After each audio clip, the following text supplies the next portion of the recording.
All right, hello everybody. Good evening and welcome into a January 2nd edition of KC Sports Tonight. You're going to wear the glasses? I am. Why? What's wrong with that, Neal?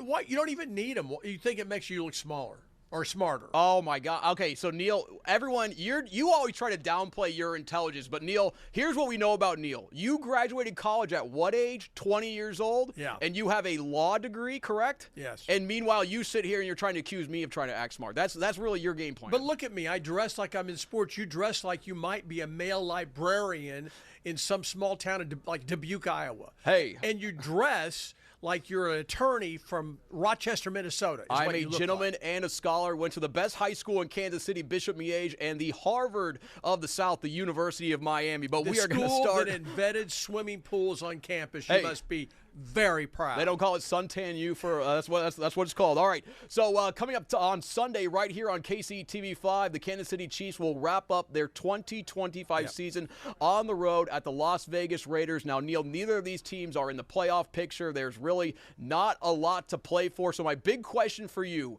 should we care? I think we should care because we're Chiefs fans and the weather's horrible. So if the weather were 75 degrees.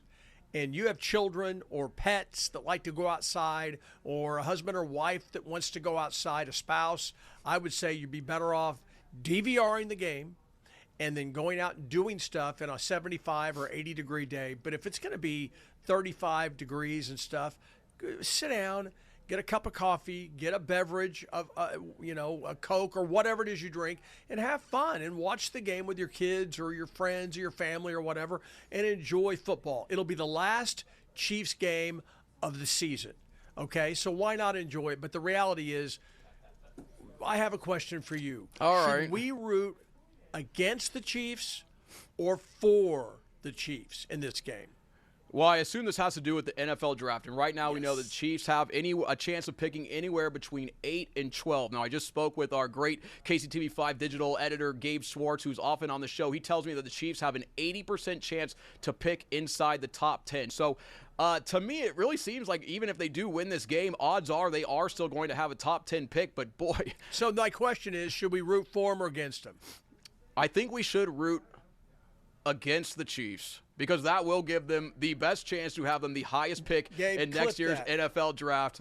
Gabe, clip that. Let it go throughout the rounds. And we will play that in all the years to come. As you know, I'm but the thing is, the Chiefs, I feel like they're going out there with their third-string quarterback. They're going out there with two tackles who have never played high school football, and still the Chiefs are somehow 5.5-point favorites in Sunday's game. Now, Neal, we know the Raiders are playing a lot of backups, but still, the Chiefs are playing I feel like a lot of backups too. How are the Chiefs favored to win this game? Because Vegas's odds makers live in the same town where the Raiders play. They see it with their eyes. They can see how horrible that franchise has been. Almost every decision they've made has backfired, starting with Geno Smith, because that's the head coach came from Seattle. He liked Geno Smith. It felt like he could give them some stability. He said he's a pro. He won't throw the ball to the other football team. He won't necessarily win games, but the Raiders have had a tendency to lose games just to give the games away, and so he felt like he could give them an edge, and it didn't work out that way, not just because Geno Smith had a bad year, but because a lot of areas on that team are bad. Now they're questioning. There are legitimate questions out there in Las Vegas about whether or not their head coach will be fired. They're going to have an exit interview, or not an exit interview, but they're going to have a wrap-up interview with ownership group, the general manager, and all this stuff. And he's going to be the head coach is going to be flashing his Super Bowl ring from his time up in Seattle, and his national championship ring from University of Southern California, where his team then went on instant probation, by the way. And he's going to have to do a job interview for his life, for his career. And it's a mess out there. The Chiefs should win this game. I think it would do a lot for them. I think Andy Reid and those guys, they want to see the young guys play, but I think he wants to see the young guys play well. Now, if they were to play a good game and somehow get beat, I don't think anybody out at Arrowhead Stadium would cry about it because of the implications. It has been a long time. It's been 2013 since the Chiefs will have picked this high. Yep. And it would give them an opportunity to maybe go out and address a position of need, offensive tackle, not necessarily that, but I do think edge rusher would be massive for them if they could get that. I'm not as excited about a first-round running back because I think sometimes you can get really good running backs later in the draft. But I think it would be beneficial. I say I'm going to root for a close game. Nobody gets hurt for the Chiefs, and they somehow lose by a point at the buzzer.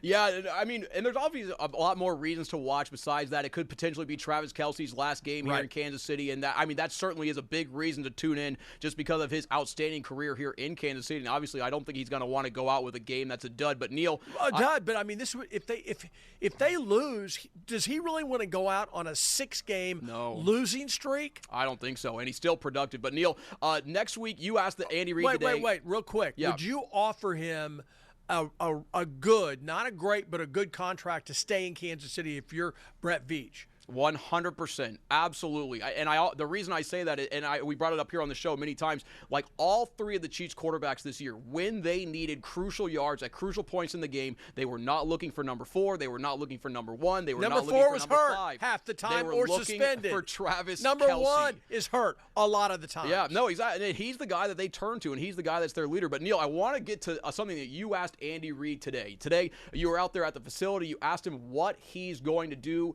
next week because they don't have a playoff game. He says we're going to kind of start our self-scout and start looking at personnel. Now, I know there's a lot of Chiefs fans out there. It's kind of a chicken or the egg argument. Is the problem with the Chiefs with their coaching or the problem with the Chiefs with their personnel? You have covered this team for more than 30 years, and I know obviously the season isn't over, but this year's team, do you think it was more on personnel or more on coaching that it just unraveled? Well, I think it started with the offensive tackle situation that was not as solid as they hoped it would be. I mean, you can't predict injuries. But Jawan Taylor, that signing, how bad did that end up being? They gave him big-time money to play right tackle because he was a proven commodity at tackle. He had been a really good player, a solid player. He came here, and we saw him, and I've had guys who are in the business, football players, former football players, saying he was lazy, he got a big contract, he did not react to it well. I don't know enough about offensive line play to know if that was the motivation. I don't know if, and I didn't follow him before he came here, Mark, to be honest with you, but I've had a number of guys say, look, he's not the player he was even the year before he came here. He didn't have that kind of, he had penalties, but remember all the penalties? He started lining up deeper and deeper and deeper, and I was told it wasn't because his skills eroded, it's because he got lazy. That's what it does. Money affects different people different ways. You go out and buy glasses you don't need. I go out and buy this really cool Channel 5 jacket I do need. But everybody handles money differently. And for whatever reason, that was a huge miss, and it affected them right out of the gate. And then they have the problem at left tackle where their offensive left tackle has issues. We don't know what the issues were, family issues or personal issues. He leaves the team for a month. That affects him a little bit. By the way, that's when they started that losing streak, right? I'm not saying it was because he was gone, but I'm saying it affected him. But the last 2 years, Kingsley Suamataia was supposed to be the guy. He moves to guard. Today, Andy Reid said that ended up being a positive, kind of lost in a difficult season. He said he's gotten better and better and better at guard. So maybe they helped themselves there. But I felt like that if you're not solid at tackle, which they haven't been for 3 years, it's going to affect your quarterback. People say, well, they don't run the football well. Well, part of that is because I don't know that necessarily the running backs all of a sudden forgot to learn how to run. I don't think they blocked as well. Joe Thuney, losing him affected this offensive line. It affected a lot of things. And look what it did for the Chicago Bears. I mean, I really think there's a big argument to make that Joe Thuney has changed that organization. Also, Eric Bieniemy, the running backs coach in Chicago. If you talk to the people up there, they talk about Joe Thuney. The GM talks about him. The quarterback talks about him. He was a guy that came in and didn't really say very much because he never said very much. But what he did, people looked at what he did, and they're like, hey, Joe, so you normally do it this way? Yeah, this is how we did it with in New England, and we won Super Bowls. This is how we did it in Kansas City, and we won Super Bowls. But the reality is there is a salary cap, and they could not afford to keep him. And there's a school of thought, and I've had a number of people tell me this, not in Kansas City, and I'm talking about scouts saying the Chiefs have got to trade some pieces, and one of those pieces ought to probably be their center or their right guard. you have a lot of money tied up in those two positions. Really could probably only afford one because they have areas of greater need where they need to be able to go after free agents. And when you're paying the quarterback what they're paying Patrick Mahomes, it's going to limit you. But when you have these other guys swallowing a bunch of your salary cap, and Chris Jones is also swallowing a lot of the salary cap, eventually you've got to make some tough decisions. You don't cut them. You trade them for draft picks. That's what they did with Joe Thuney. They traded him. Hopefully, they can turn that into better players. We'll have to see. Yeah, we certainly will have to see. So it seems your answer to that question, is it coaching or is it personnel? It seems pretty clearly that you think it's personnel. I think it's a very fair assessment. I mean, Andy Reid is. But, Mark, I think it's important. Andy Reid says they're going to look at every aspect of this organization. He didn't say players and coaches and what they're doing, but that's what he means. He said we've got to look at everything and find out what we're doing and assess it, and then fix it. And he said the fix doesn't start in the offseason. The fix started 3 or 4 weeks ago when they went back to fundamentals. And he really cracked the whip this last week about penalties. They had 10 penalties 2 weeks ago. And they looked better. They didn't have as many mistakes. I mean, they looked so awful in that game at Tennessee. They were more fundamentally sound. They didn't turn the football over. They won the turnover battle against the Broncos. They had a takeaway that kind of spurred them on and kept them in the game. And then the other thing was they did not have 10 penalties. Were they perfect? No, but they were much better. He's made it clear they've got to fix it, and it starts with him. Yeah, no, in the past, you've never seen an Andy Reid team beat themselves with penalties. That was an issue that we saw crop up this year, so hopefully they can nip that in the bud in the offseason and get things back on track next season. But, hey, guys, Chiefs and Raiders on Sunday right here, 3:25 p.m. on KCTV5. Be sure to stick with us. Also, Price Chopper Game Day Sunday morning at 10 a.m., and also we'll recap that night, Sunday night, 10:35 p.m. on KC Sports Tonight. Next, we're going to talk about a little college football. Neal, that's supposed to be Mark's big adventure, like the movie. It was a grand adventure. I know you wrote big adventure, but we got to talk about my great trip to the state of Texas for the college football playoff. The University of Miami Hurricanes, my alma mater, Who'd you go with to the game? I went to the game with my father, who also went to the University of Miami back in the day, and we took on the Ohio State Buckeyes, where my uncle is actually a medical school professor, so we had quite a bit of the family group chat going there. But here we now have your dad's a doctor, your uncle's a doctor, and you're doing sports? That's correct. The black sheep of the family. All three of my other siblings are in medicine, but that was definitely not the career path for me. Smart How about that? Definitely not making the money they're making, but that's the life we live. All right, so we now have the Final Four in the college football playoff. Tell us what it was like. Was it a blast? Oh my gosh, Neal, it was an unbelievable experience, and I really don't want to be hyperbolic here, but it was one of the top 5 best days of my life. I mean, I'm a huge Miami Hurricanes fan. Do you rank it higher than your wedding or below? No. Wedding is definitely number 1. That was for sure the best day. But gosh, I was sitting right in the middle of the Ohio State fan section, right in their end zone. I was one of maybe 20 Hurricane fans in the entire area, and it was just a delight to sit there and talk to those guys. But I got to say, we're out there, and, Ohio State's 9.5-point favorites. Everyone's picking Ohio State to win.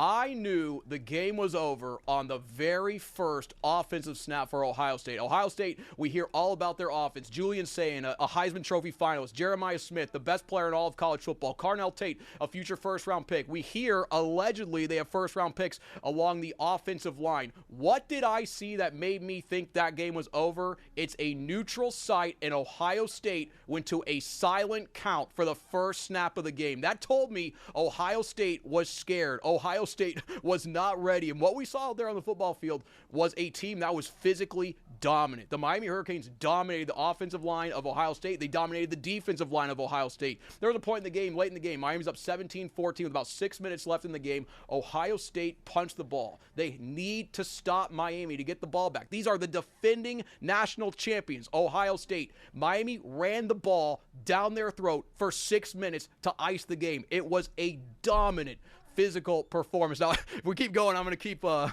keep going too far. But we do have the Final Four here in college football. And, Neal, I truly believe that, I know I'm a homer, I know I went there, the Miami Hurricanes, I believe, are the best team in America. What do you think about that? I think what they've done to go on the road and beat Texas A&M, and I was not a huge fan of Texas A&M this year. I thought that they were deficient on offense.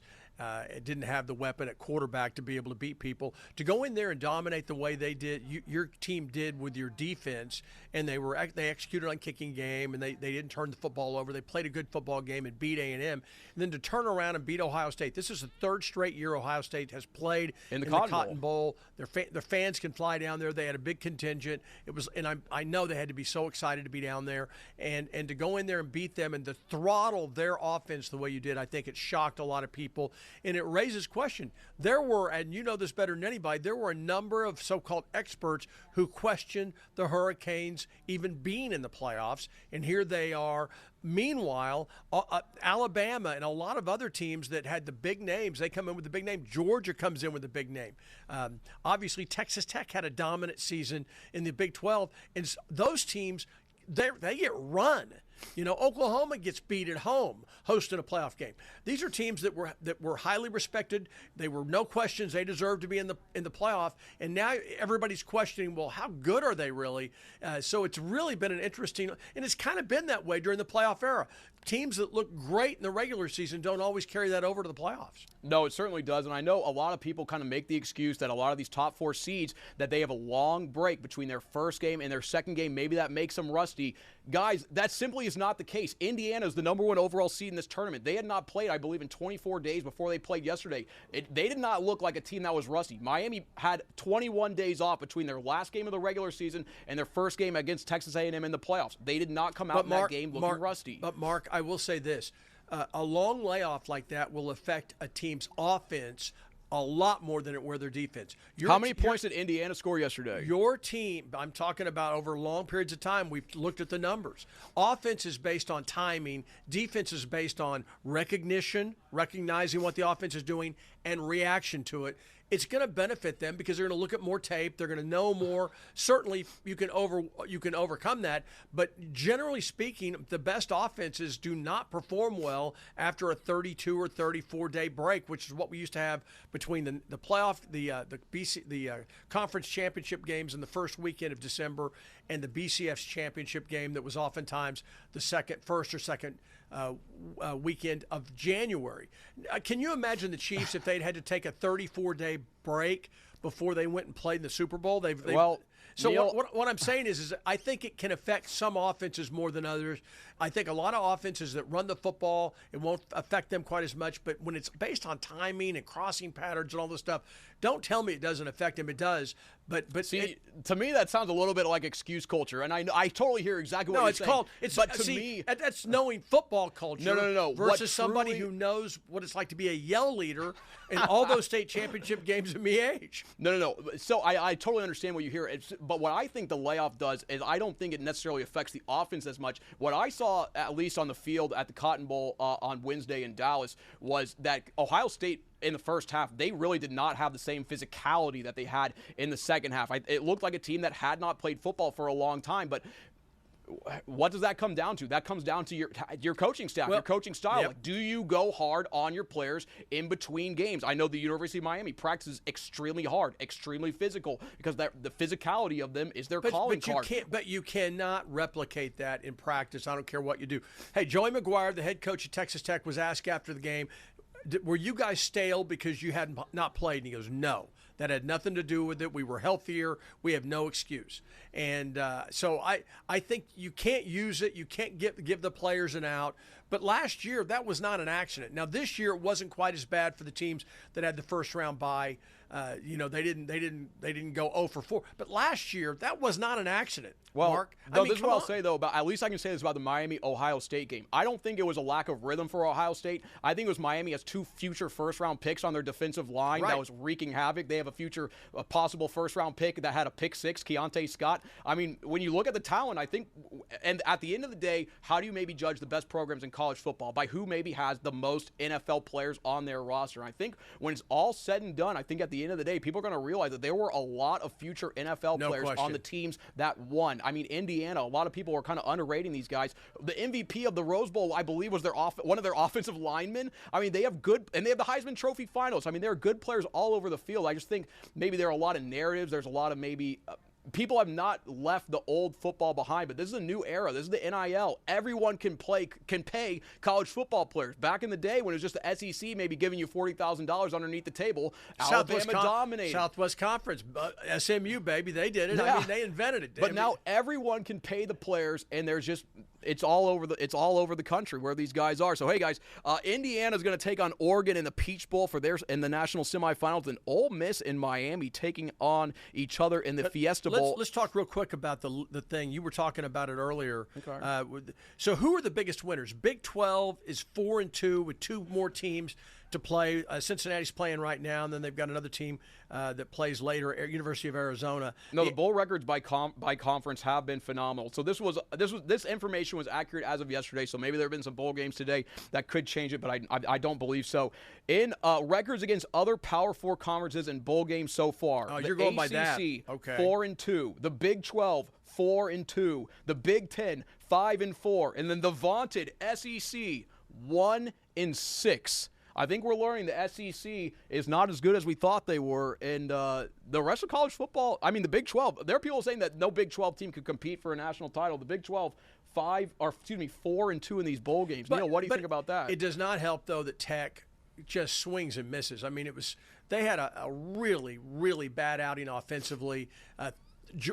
Oregon just throttled them in the Rose Bowl. Yeah. And it truly was a neutral site. You know, sometimes you're like, okay, you're playing a Florida team in Florida. You know, sometimes, the team's coming from down there. They got to go down there and play in the humidity and stuff, and the Florida team practices down there. And you say, well, that's not very fair. Well, this was a true neutral site. You know what I mean?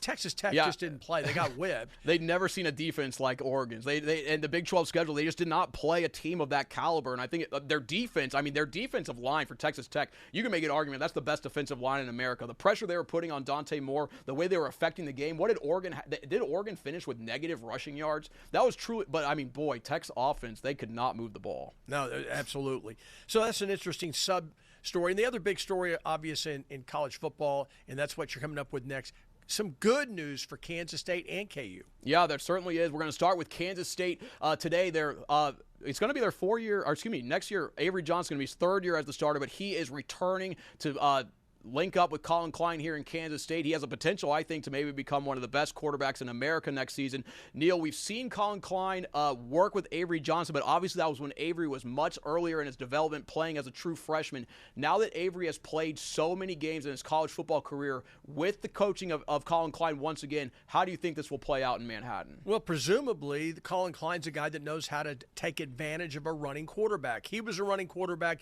He played for a head coach in Bill Snyder who liked the quarterback run game and really accentuated, knew how to implement it. So I think Colin Klein, I think that he is the right coach for Avery Johnson. Avery Johnson's numbers, good, not great last year. 60% passer, 18 touchdowns, 6 interceptions. He only threw for 2,300 yards. He ran for 477 yards, 4.5 yards per carry, 8 touchdowns. So he only combined, I say only, I think people saw him as a guy that might make a run towards the Heisman, get his name in the Heisman talk. He had 2,800 yards combined running and passing for 26 touchdowns. How much of that, though, was that I don't know that they had the talent around him. The offensive line was a rebuild, and I don't know that it gelled in the way that it had in years past. It'll be interesting to see what kind of numbers he puts up. They're bringing in more talent. They're going to be more aggressive through the portal. They've got to get a running back. I mean, Dylan Edwards last year is just a storyline. November 7th, he announced he's leaving the team. Remember he played in the first week over in sprained his ankle on a punt return. Yep. Got hurt in the opening minutes of that game over in Dublin, Ireland, and was just a non-factor. And they did not have anybody behind him. Joe Johnson was good. It didn't have anybody as good as him. So Kansas State's going to have to bring in some depth at the running back position. They're going to have to get some wide receivers. Jace Brown's leaving, they say. Yep. He's going to transfer out. Jace Brown was the one guy that really stood out on their wide receiver core. So they need some weapons, and hopefully with this new quarterback, a new head coach, they're going to be able to get that. No, certainly something to see. I really hope we maybe see Avery Johnson use more of his legs because we know that is something that really separates him when he does run. He is elite, and I know under their past offensive coordinators, to me it seemed like you took Avery's biggest skill away, and as an offensive coordinator, I know you want Avery to stay on the field, but you cannot take away his superpower. You have to make the defense do this. But that was not the only story here. Locally in college football today, the University of Kansas announced that former offensive coordinator Andy Kotelnicki will return to Lawrence. But Neal, what's interesting to me is that current offensive coordinator Jim Zebrowski is going to remain on the staff. So Kotelnicki, the previous play caller there in Lawrence, but now returning in a new role as associate head coach, which he also served in his final year in Lawrence before going to Penn State. Neal, KU on offense last year in some big games really struggled against when they played better teams, better opponents. Bringing Kotelnicki back into the fold, what does this mean for Lance Leipold and the Jayhawks? Well, Kotelnicki had his only offensive coordinator until 2 years ago. And when he left to take that job at Penn State, he got a huge raise, but everybody thought, okay, he is putting himself in a position to be a head coach if he has a successful run up there. Instead, the thing happens, it unravels this year. Last year, they got in the playoff, but this year it unravels, and now he's a lame duck, and now he leaves. I think it's huge. He was, in my mind, probably the best offensive coordinator in the Big 12 when he was there. They had no talent, and they made the best of it. And we saw him work with backup quarterbacks. Say Jalen Daniels, when he was healthy, he was really good. But then Jason Bean came in, and Kotelnicki kind of shifted the offense. Yeah, moved the offense to what he did best, and really gave them a chance. He created massive problems. It reminded me a lot of Bill Snyder when he came into the league. He created so many formations, and he would shift into formations, forcing the defense to line up a certain way, and now you run the perfect play against that defense. It was that he was always a step ahead in my mind of any of the other offensive coordinators in the league. When Lincoln Riley was there, I thought that they were the two best in the league when Lincoln Riley was the offensive coordinator. I mean, that's how good he is. So I think this is a huge victory for KU's offense and for the football program. No, certainly exciting to see another good offensive mind come back in the fold, because last year, I mean, in some of their biggest games, it looked like KU just was not dialing up the correct play. But what's interesting to me, part of that was the play of the quarterback.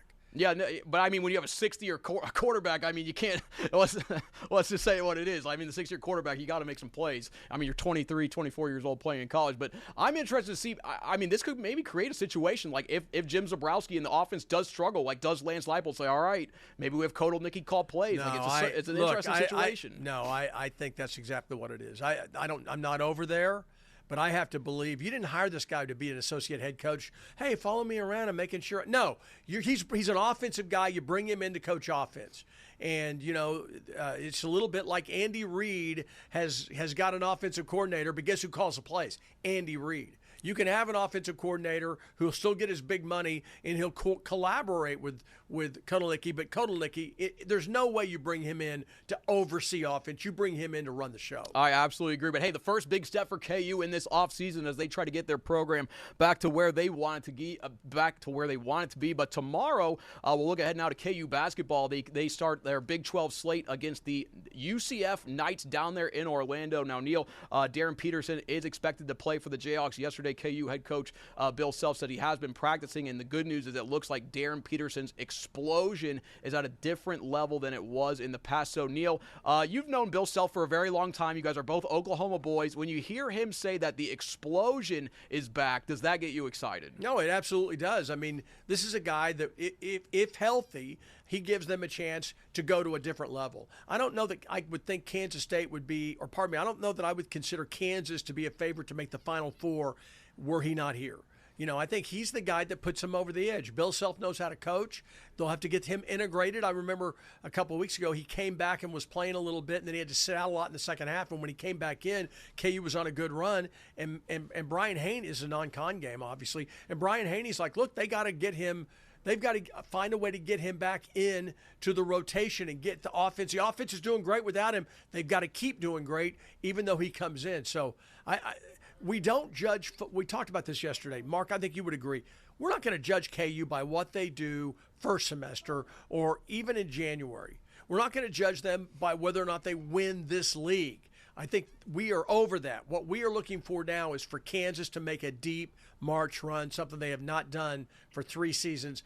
I think that's how the fans are going to judge this team. And if he can get up and going and be 100% come March, I think this is going to be a very exciting postseason for KU. That's what a lot of KU fans are certainly hoping for. Darren Peterson, we've all seen it. When he plays on the floor, he looks like he is the potential #1 overall pick in next year's draft. Hopefully, we're going to see him on the floor when KU takes on UCF tomorrow. But, hey, guys, that's a look at KC Sports Night here on this January 2nd, Friday edition. We will see you tomorrow on our Over the Air show at 10:35 p.m. Until then, take care.